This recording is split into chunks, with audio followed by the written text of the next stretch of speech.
हाँ जी, good evening everyone. कैसे हैं सभी? आज आपका टॉपिक चल रहा था सिनोनिम्स का, वही सेशन, बट प्रैक्टिस चल रही थी। यू नो डैट ये आपका लास्ट क्लास है। कल से हम शुरू करेंगे फ्रेजल वर्ब। इसका बस आज छोटी सी क्लास लेके मैं छोड़ने वाली हूँ। आज बीच में से नहीं करूँगी टॉपिक स्टार्ट की। आज बीच आधा फ्रेजल वर्ब पढ़ लें और आधा ये। कल से फ्रेजल वर्ब शुरू करूंगी। आज छोटी सी आपकी क्लास है, लास्ट क्लास। और इसके साथ ही आपको ऐसा नहीं कि क्लास का मतलब ये कि क्लास छोटी है छोड़ो, नहीं, आपको स्टडी मटेरियल के अंदर सिनोनिम्स का प्रैक्टिस भेजा जाएगा, तो प्लीज वो प्रैक्टिस आप कर लें, ठीक है। तो आपका वर्किंग कल तक यही है। आज बस आपको जितना भी ऐसे इसी फॉर्म में प्रैक्टिस मिलने वाला है बच्चे, और उसके बाद फिर आंसर भी हम भेज देंगे, साथ में आंसर होंगे, बट प्लीज चीटिंग ना करें। आप बस आज का जो होमवर्क है, आज पढ़ाई नहीं है आपकी, क्लास ज़्यादा बड़ी नहीं है, छोटी सी है, बट उसके बाद आपको क्या करना है, आधा पौना घंटा बैठ के वो 100-200 जितने भी आपसे लग पाए वो सिनोनिम्स आप टिक करें। उसके बाद अपने क्या करें, चेक करें, साथ के साथ आंसर ना देखें। चीटिंग नहीं करना है। अगर आप ही अपने आप से धोखा करेंगे तो दिक्कत हो जाएगी, है ना। अपने आप को फिर वहां पे चेक करना, ठीक है। ये थोड़े से रहते थे, वो मैं आज अभी कंप्लीट कर देती हूँ। क्रॉस वर्ड कर रहे थे हम। क्रॉस का तो मैंने बता ही दिया था। क्रॉस का मतलब होता है अनरिफाइंड। नेक्स्ट देखते हैं अकॉम्प्लिश। अकॉम्प्लिश का मतलब क्या है? अकॉम्प्लिश मैंने बोला था पॉलिश कर करके क्या करते हो, कुछ याद करो। किसी चीज पे आपने पॉलिशिंग कर दी, मतलब आपके ऊपर भी तो हम क्या कर रहे हैं, टीचर्स आपके ऊपर क्या करते हैं, पॉलिश ही तो करते हैं। पॉलिश कर करके क्या कर देते हैं वो, हाँ, आपको अपनी मंजिल तक पहुंचाने में हेल्प करते हैं, तो उसे कहते हैं अचीव करना। तो आंसर होगा बच्चे डी, अचीव करना किसी चीज को। अगर आप मेहनत कर रहे हैं और हम आपको पॉलिश कर रहे हैं, तो एक ना एक दिन आप अपनी मंजिल को अचीव कर लेंगे, अटेन कर लेंगे, ठीक है। अमास तो इकट्ठा, अढेर चिपकना, एक्वायर किसी जगह को एक्वायर कर लेना, मिला लेना, वैसा कोई भी सेंस नहीं है। नेक्स्ट वर्ड पे मैं जाऊं तो वर्ड है कर्सरी। ये आपके लिए थोड़ा टिपिकल वर्ड हो सकता है कर्सरी। कर्सरी वर्ड का रिलेशन हमारा किससे है, आप भी बताने का ट्राई करें। कर्सरी, कुछ सारे बच्चे कर्स से रिलेट करने लग गए होंगे। कर्स माने अभिशाप लिखे जा रहे हो, नहीं, कर्स ये वो कर्स नहीं है। कर्सरी, कर्सर, कर्सर से रिलेट करो। जो आपका माउस होता है, आप उसको कर्सर बोलते हैं ना, उसको ऐसे से हिलाते हैं तो तुरंत यहाँ से यहाँ क्विक चला जाता है ना बच्चे। अरे देखो, आपका जो कर्सर होता है वो कर्सरी होता है। जल्दी से नीचे से ऊपर कहीं पे भी कंप्यूटर पे आप कर्सर को इधर उधर घुमा सकते हैं, तो इसका मतलब होता है quick. B will be the right answer. Cursory का मतलब क्विक। क्या होता है बच्चे? क्विक होता है। कर्सर को कैसे दौड़ाते हो आप? जल्दी जल्दी इधर का उधर दौड़ा देते हो, तो इसको क्या कहते हैं? कर्सरी कहते हैं। नेक्स्ट वर्ड देखेंगे अनविशेष। यहाँ पर वीजा, वीजा आप अप्लाई करते हैं, तो जो गवर्नमेंट प्रोटोकॉल है उन पर क्या करती है? विचार करती है। विचार करती है कि आपको वीजा देना है नहीं देना है, ऐसा ही तो होता है। अनविजर्ड, वीजा से याद कर लें आप, वैसे बोलने को ठीक है जो बोल रहे हैं। वीजा, वीजा पर क्या किया जाता है? विचार किया जाता है ना, विचार। अब आप बोलेंगे कि मैम ये तो फिर इंश्योर हो गया या कंटम्पलेटेड हो गया, विचार करना। आइडियलाइज्ड भी विचार करना ही होता है, अपने आइडिया उसके अंदर पुट करना। कंटेप्ट माने भी विचार करना हो गया। इंश्योर करना, ये भी कहीं ना कहीं आपका आइडिया ही है।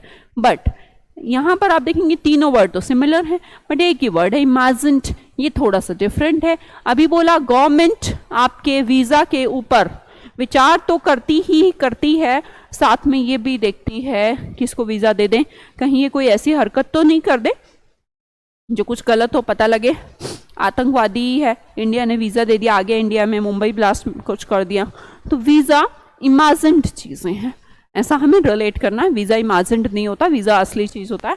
पर वीजा पे विचार इसलिए करते हैं क्योंकि वो ऐसा इमेजिनेशन करते हैं कभी यार कुछ गड़बड़ ना हो जाए। तो आप ये तीनों नहीं लगाएंगे, डी ऑप्शन लगाएंगे, इमेजिन्ड। नेक्स्ट का आंसर बताएं। नेक्स्ट आपका वर्ड है क्लैंडस्टाइन। ये तो मैं आपका देखूंगी भी नहीं, पढ़ूंगी भी नहीं, क्योंकि आपको पता ही होगा। लैंड के अंदर क्या करना? छुपाकर, क्या? सीक्रेट बच्चे,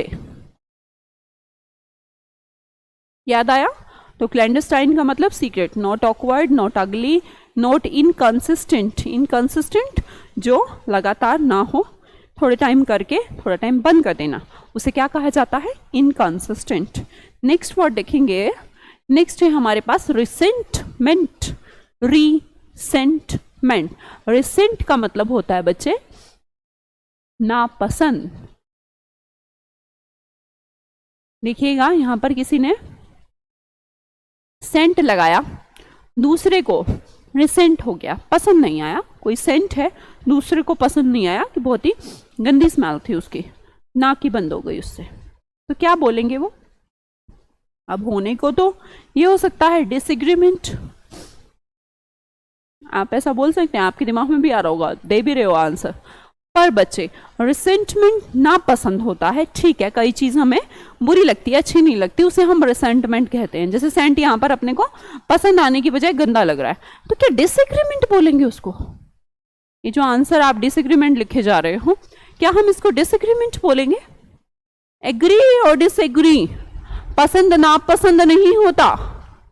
मान लो मैं बोलूं कि गोरे लोग ना अच्छे नहीं लगते, अच्छे नहीं लगते, स्मार्ट नहीं लगते, तो आप मुझसे डिसएग्री तो हो सकते हो, नहीं मैम अच्छे लगते हैं गोरे लोग तो, और इसका मतलब ये नहीं कि आप मेरी बात आपको नापसंद हो गई, आपको बुरी लग गई, गंदी लग रही है, नहीं यार मुझे बिल्कुल पसंद नहीं आया, आथू, तो ऐसा कुछ तो नहीं लगता है, तो ऐसा मत बोलिए, डिसएग्रीमेंट नहीं लगाए, आप लगाइए वर्ड अनोयंस।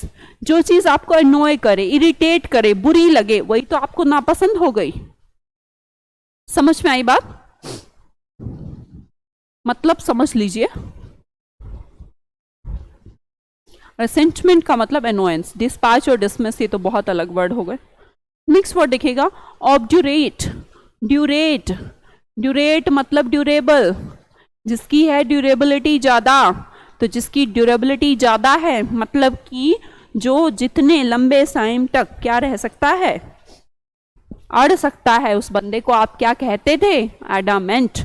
ऑब्ड्यूरेट जिसकी ड्यूरेबिलिटी ज्यादा हो, जो अपनी बात पर अड़ सकता हो, उसको एडामेंट कहा जाता है। अब ऑब्सेस्ड मत समझिएगा, ऑब्सेस्ड होता है किसी चीज के प्रति एकदम पागलपन, ऑब्सेशन, जैसे ऑब्सेशन फॉर ईटिंग, कि खाने के लिए एकदम पागल रहता है, भुक्कड़ों की तरह बिहेव करता है, तो वो ऑब्सेस्ड हो गया, उतावला सा रहना। और ये क्या है, अडिक्ट टाइप का बंदा है, ड्यूरेबल है, अड़ा रहेगा अपनी बात पर, मुकरेगा नहीं, तो आंसर होगा एडामेंट।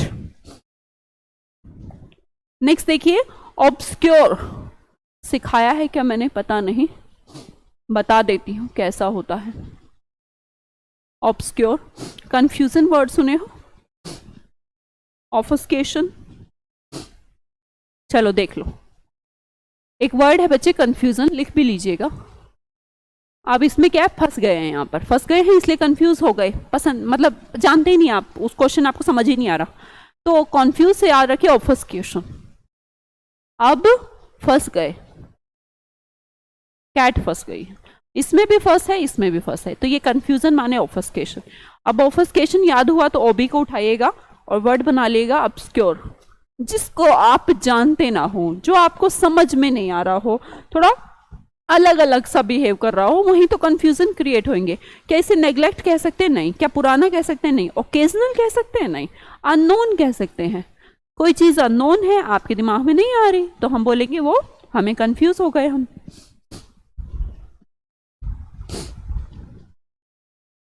नेक्स्ट वर्ड है आपके पास रिलक्टेंट, बताइए मुझे रिलक्टेंट का मतलब क्या होता है। रिलक्टेंस आपने फिजिक्स वगैरह में भी पढ़ा हो, रिलक्टेंस वहां से भी याद कर सकते हैं आप, या फिर मैंने बताया था रिलक्टेंस का मतलब हो गया जो चीज आपको इच्छा ना हो जो करने की, आप अट्रैक्शन के बजाय अपोजिशन, रिपल्शन फील करें, रिलक्शन फील करें, तो उसको क्या कहते हैं, अनविलिंग। जिसमें आपकी इच्छा ना हो, मन ना कर रहा हो पढ़ने का, तो उसे बोलेंगे अनविलिंग।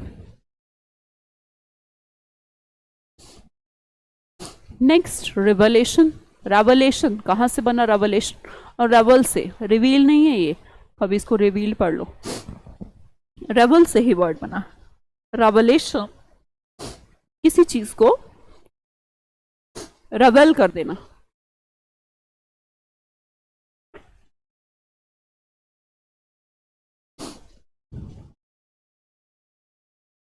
अरे कंफ्यूज मत हो बच्चे, रिवील से ही बना है।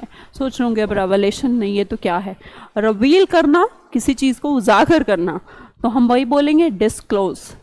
सही आंसर दे रहे हैं आप। वो तो मैं एम कंफ्यूज करने के लिए आपको बोला। रेवलेशन को आप रिवील से ही रिलेट करेंगे।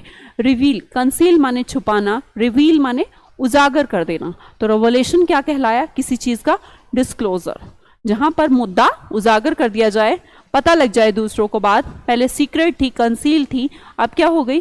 रिवेल हो गई। रिवेल से बनेगा रेवलेशन। रेवलेशन मतलब डिस्क्लोजर। चलिए नेक्स्ट वर्ड देखते हैं, ओस्ट्रासाइज कर देना, किसी चीज को आउस्ट।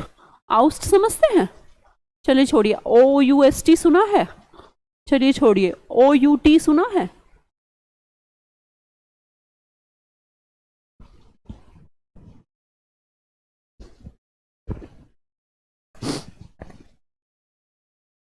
भाई जैसे आउट करते हैं किसी को, हम कहते हैं निकल जा तू यहां से।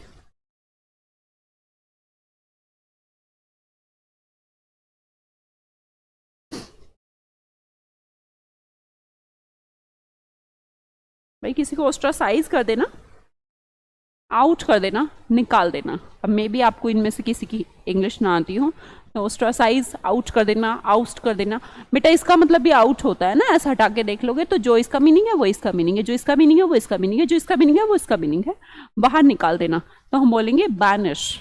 बैनिश का मतलब निर्वासित कर देना ही होता है। या फिर ऐसे लगा लीजिए बैन कर देना कि तू यहाँ एंट्री नहीं कर सकता, इसको बाहर निकालो, आप यहाँ नहीं आ सकते, बैन कर दो इसको। बैनिश का मतलब भी आउट कर देना है, बाहर निकाल देना है किसी का।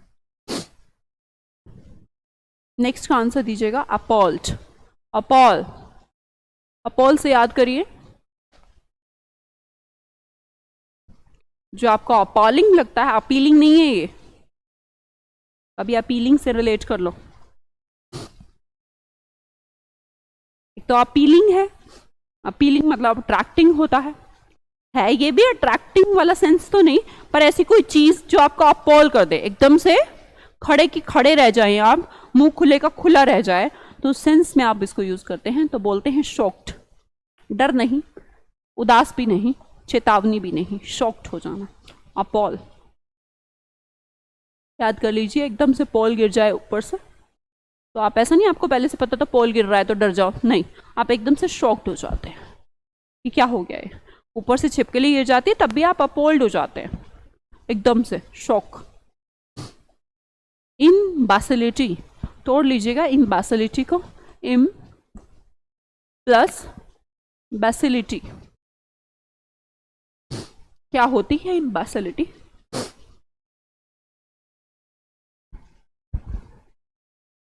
बैसिलिटी पॉजिटिव वर्ड है, पर इम लगा है तो नेगेटिव हो जाएगा। तो जो पर्सन बैसिलिटी होते हैं, बैसिलाइज्ड पर्सन, जो बढ़िया लोग हैं, दिमाग का प्रयोग करते हैं। यहाँ पर तो बैसिलिटी का क्या कर दिया गया है? उल्टा कर दिया गया है, तो उल्टा ही कुछ होगा। रस्टिसिटी, इनकोहेरेंस, वर्बोसिटी या स्टुपिडिटी।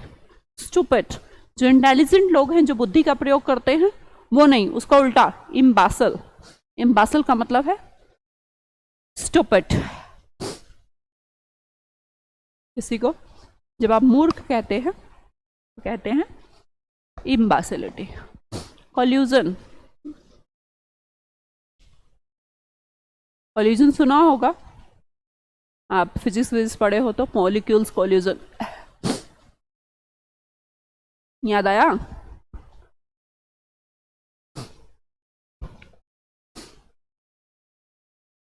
टकराव लगा दिया होगा सबने, मिसअंडरस्टैंडिंग लगा रहे होंगे, कॉन्फ्लिक्ट लगा रहे होंगे, ऐसा कुछ। क्यों? लिख लो पहले तुम।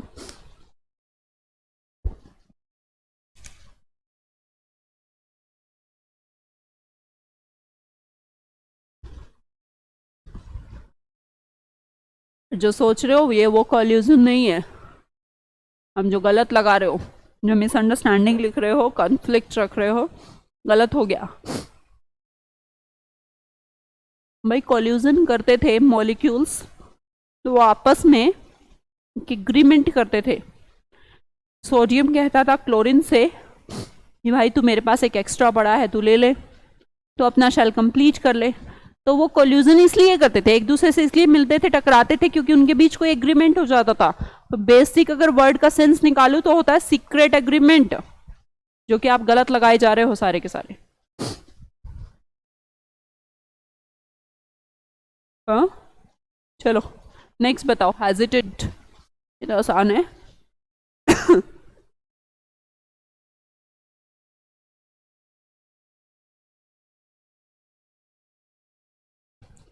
भाई जिस चीज में आप हेजिटेट करते हैं, क्या उसको पक्का डिसाइड कर पा रहे हैं? नहीं, नहीं कर पा रहे, तो हम बोलेंगे अनडिसाइडेड। चिड़चिड़े से कोई मतलब नहीं है भैया, उल्टे से कोई मतलब नहीं है, उल्टे से कोई मतलब नहीं है। जिसमें आप हेजिटेंट होते हैं उसके लिए आप अनडिसाइडेड होते हैं। भाई हेजिटेट आप इसलिए करते हो क्योंकि आपको पक्का नहीं पता कि यार मैं बोल पाऊंगा नहीं बोल पाऊंगा, आपको पक्का नहीं पता कि सिलेक्शन होगा नहीं होगा, तो आप हेजिटेंट हैं, तो अनडिसाइडेड है, आपने डिसाइड नहीं किया अभी, या आपको पक्का भी आता नहीं, आपको खुद ही नहीं पता, इसलिए आप हेजिटेंट है। नेक्स्ट बताइएगा, डिसेप्टिव बताया ही है भाई, डिसेप्टिव क्या होता है? डिसीव से बना है, धोखा। धोखे के लिए डिसएग्रीमेंट बोलेंगे, मिस्टेक बोलेंगे, या डिबेट बोलेंगे, या मिसलीडिंग। मिसलीडिंग किसी को लीड करना पर मिसलीड कर देना, किसी को आप लीड करते करते मिसलीड कर दें तो आप बोलेंगे उसको धोखा दे दिया गया है। नेक्स्ट वर्ड बोलेंगे पल्पेबल। पल्पेबल मैंने समझाया होगा, पल्प, पल्प वो है जो आपको दिखता है, हिडन नहीं है वो। पल्पेबल, पल्प, फ्रूट्स के अंदर जो पल्प होता है दिखता है, वो तो दिखता है, जो चीज सामने दिखती है उसे कहते हैं हम ऑब्वियस। यार पल्प तो होगा ही, अब आम लाए हो तो थोड़ा बहुत पल्प भी होगा। तो पल्पेबल जो चीज परसीवेबल हो, देखने योग्य हो, दिखती हो, क्लियर हो, उसे हम ऑब्वियस कहते हैं। तो पल्पेबल का मतलब है ऑब्वियस। अगला देखेंगे लेड बैक, आसान वर्ड है, ले का form second let, led back कहते हैं जो चीज ले बैक हो, भैया आराम से चल सकती हूं, आराम से, जो गोइंग ऑन हो तो बोलेंगे इजी गोइंग। ले बैक, आराम से लेट लेट के पढ़ो, खा खा के पढ़ो, पी पी के पढ़ो, हंस के पढ़ो, गा के पढ़ो, लेट बैक, इजी गोइंग। सॉन्टरिंग, सॉन्टरिंग आता है किसी को? जॉगिंग बोलेंगे, ट्रैवलिंग बोलेंगे, चलना तो ये है मैं जानती हूं। संतरी भी तो यही करता है, संतरी समझते हैं? गार्ड को आप कहते हैं ना संतरी।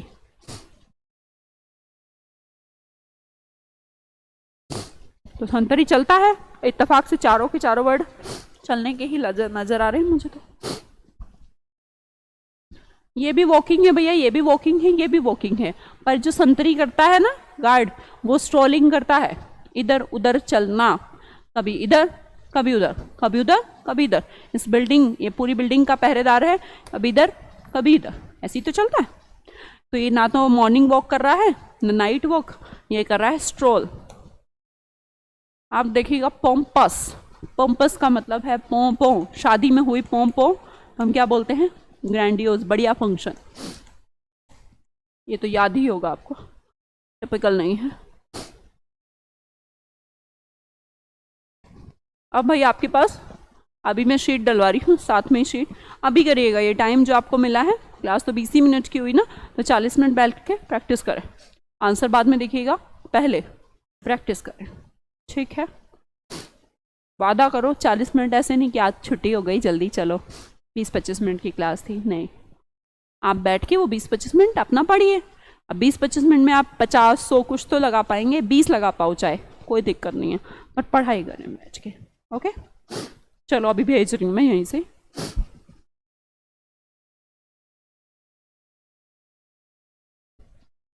आपको स्टडी मटेरियल में मिल जाएंगी, वो प्रैक्टिस आपको करनी है। फिर कल से मैं फ्रेजल वर्ब शुरू करूँगी, ठीक है?